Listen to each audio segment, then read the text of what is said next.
just to summarize the NextGen stats passer metric, what it does is it takes advanced metrics, which they're not really that advanced. They're just kind of hard to understand, but if you take some time to understand it, they're totally easy to understand. It takes some of these metrics like expected points added over expected points added, completion percentage over expected, interception probability, error expected points added, expected error EPA, and it takes a certain percentage of that and it adds it up to a number, a metric, probably from 0 to 100. And just to explain it, what expected points added is, basically what it is, it gives you, or it says at 50-yard line, these are your chances of scoring 7 points. And then based on how many yards you get on that down, it gives you a certain percentage of points. So let's say like a 0.2, 0.3, and then say if you're at your own 5-yard line, you can actually have negative points. So it gives you kind of idea of how good you are in advancing the ball. But the downside of expected points added is that you're never going to get negative points. You're never going to get 0.2 points. You're either going to get 6 points or you're going to get 3 points. So if you fumble at the goal line, all that expected points added, it's out the window. Doesn't matter how well you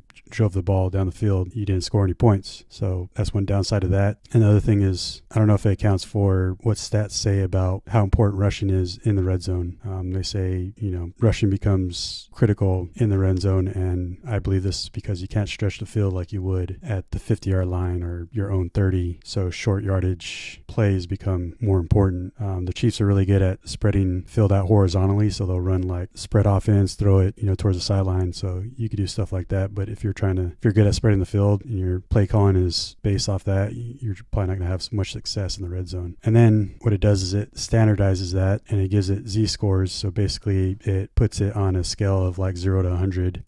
So, even if you have like quarterback that has a super outlier score, you're not going to really can tell that because it's standardized. And then it says that the correlation of the passing metric to wins from 2018 to 2021 was 0.61, which is a good correlation, but it's not terribly strong. So another downside to it is it doesn't account for your mobility in the pocket and sacks. So quarterbacks like Lamar Jackson, who have a winning percentage of like 75% over his career, are not going to look good in this metric because he makes a lot of plays with his legs and he's a good rusher in addition to passer. So guys like Mahomes, who are good in this metric, are going to be rated even higher because of his mobility. And then guys like Ryan Tannehill, who have not good mobility at all and get sacked a lot, they look better in this metric because they're good without having to be mobile and they're good without being sacked. So they're going to have a high grade in this metric. But if you look at how the offense functions, Tennessee was never prolific offense. They were more defense. So nonetheless, not to take anything away from Tannehill. I'm sure he's a good quarterback, but just not mobile and not able to extend plays and be good that way.